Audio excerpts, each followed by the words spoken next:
কলেজে যাওয়ার বদলে প্রায়ই চলে যেতেন চিড়িয়াখানায়। ইচ্ছা হলো কলার পরিবর্তে বিজ্ঞান পড়লে হয়। ছেড়ে দিলেন কটেজ চার্জ, ভর্তি হলেন সাউথ সুবারবন কলেজের বিজ্ঞান শাখায়। সেই ছেলের কল্পনার দ্বার খুলে দিয়েছিল একটা জীর্ণ পোস্ট কার্ড। তিনি প্রেমেন্দ্র মিত্র, বাঙালির সেই হারিয়ে যাওয়া বিচ্ছিরিত প্রতিভার অন্যতম দৃষ্টান্ত, বাংলা সাহিত্যের অমর চরিত্র, ঘনাদার স্রষ্টা। 1923-এর নভেম্বর মাসে কলকাতার এক মেসে সাধারণ সেই পারিবারিক চিঠি পেয়েছিলেন বাংলা সাহিত্যের কালজয়ী লেখক প্রেমেন্দ্র মিত্র। সারা রাত জেগে বসে মধ্যবিত্তের জীবন নিয়ে লিখে ফেললেন দুটি গল্প। কিছু যাদের নেই, যারা কেউ নয়, তাদের সেই শূন্য একরঙা ফ্যাকাশে জীবনের গল্প কি হতে পারে না, হোক বা না হোক, তাদের কথা লিখব বলে কাগজ কলম নিয়ে বসলাম। দুটি গল্প বিখ্যাত পত্রিকার প্রবাসীতে পাঠিয়ে ঢাকা শহরে চলে এলেন। সেখানে বসে খবর পেলেন প্রবাসীর 1924-এর মার্চ এবং এপ্রিল মাসে দুটি গল্প প্রকাশিত হয়েছে। গল্প দুটি হলো শুধু কেরানি ও গোপন চারিণী। তখন প্রবাসীর মতো এলিট পত্রিকায় একজন তরুণ লেখকের গল্প প্রকাশিত হওয়া অবিশ্বাস্য সৌভাগ্যের বিষয়। বলা বাহুল্য, প্রবাসীতে গল্প প্রকাশিত হওয়ায় প্রেমেন্দ্র মিত্রের পরিচিতি বাড়ল। কল্লোলের 1331 বঙ্গাব্দের বৈশাখ সংখ্যায় শুধু কেরানি গল্পের সপ্রশংস সমালোচনা প্রকাশিত হলো। ডাক্তারি পড়বে বলে ঢাকায় ফিরেও গিয়েছিলেন। ভর্তি হতে চেয়েছিলেন ঢাকার মেডিকেল কলেজ। সেখানে অগ্রাধিকার দেয়া হতো ঢাকা বিশ্ববিদ্যালয়ের ছাত্রদের।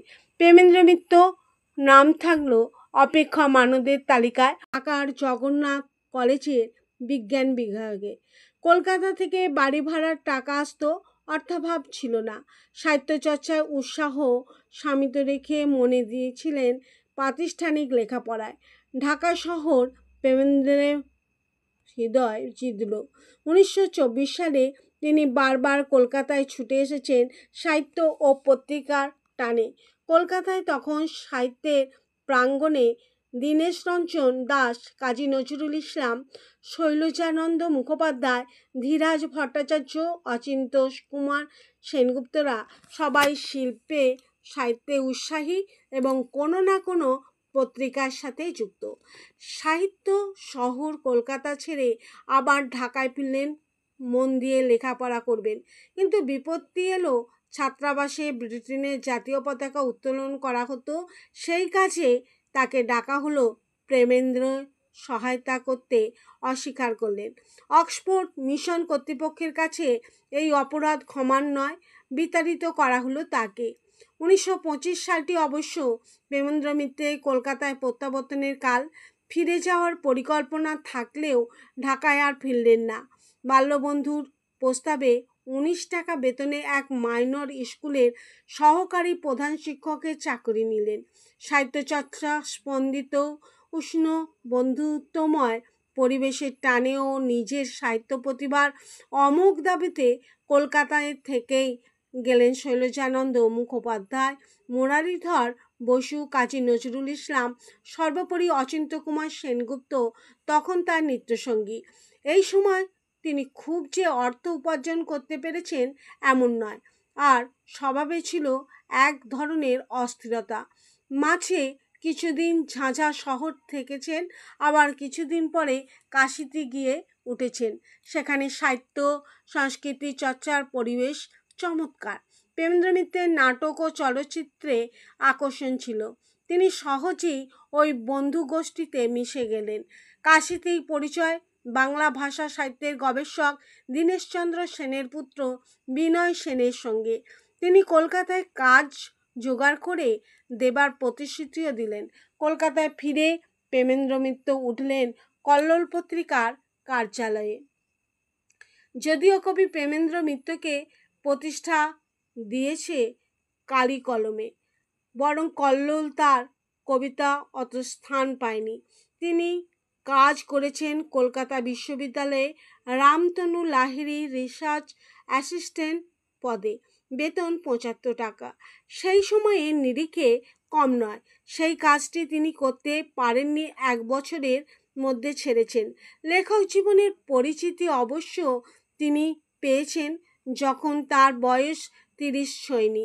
শিশু সাহিত্যে এসেছেন ১৯৩০-এর প্রথম দিকে। ছোটদের মৌচাক পত্রিকায় অনেক লিখেছেন।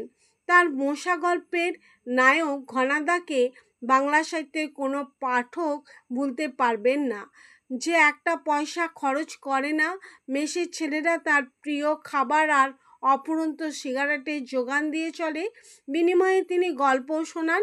কেবল ঘনাদাকে নিয়ে লেখা গল্পের সংকলন আছে ২২টি। ৩০-এর দশকের শেষভাগে বাংলা চলচ্চিত্র জনপ্রিয় হয়ে উঠতে শুরু করেছে। নবীন এই শিল্পের সঙ্গে নিজেকে জড়িয়ে ফেললেন প্রেমেন্দ্র মিত্র। বোধহয় আর্থিক দিকটা ভেবেছিলেন। যে মানুষ কোনো কাজে নিজেকে টানা জড়িয়ে রাখতে পারতেন না, সেই মানুষ দীর্ঘ ১৭ বছর চলচ্চিত্র নির্মাণের সঙ্গে কোনো না কোনোভাবেই যুক্ত ছিলেন। অবশ্য চলচ্চিত্র শিল্পের সাথে নিজে আত্মনিয়োগ করেছিলেন বলে সাহিত্য সৃষ্টির ক্ষেত্র থেকে নিজেকে সরিয়ে নেননি। প্রেমেন্দ্র মিত্র পরিচালিত ছবির সংখ্যা ১৪। প্রতিটি কাহিনী, চিত্রনাট্য, সংলাপ, রচয়িতা ও গীতিকার।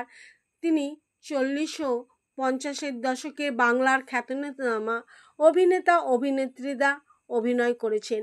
প্রখ্যাত অভিনেতা অনিল চট্টোপাধ্যায়ের প্রথম আবির্ভাব প্রেমেন্দ্র মিত্র পরিচালিত ময়লা কাগজ ছবিতে। আকাশবাণীর কলকাতার অনুষ্ঠান প্রযোজক হিসেবেও কাজ করেছেন। সব মিলিয়ে একথা বলা যায়, খাঁটি প্রতিভার বাঙালির সংখ্যা হাতে গোনা। অথচ একটা সময় বাংলা সাহিত্য সংস্কৃতির জগতে প্রতিভার ছড়াছড়ি ছিল। প্রেমেন্দ্র মিত্র বাঙালির সেই হারিয়ে যাওয়া বিচ্ছুরিত প্রতিভার অন্যতম দৃষ্টান্ত। তিনি একাধারে কবি, ছোট গল্পকার, উপন্যাসিক, কল্পবিজ্ঞান রচয়িতা, আবার গোয়েন্দা কাহিনীর স্রষ্টা, গীতিকার, চিত্রপরিচালক।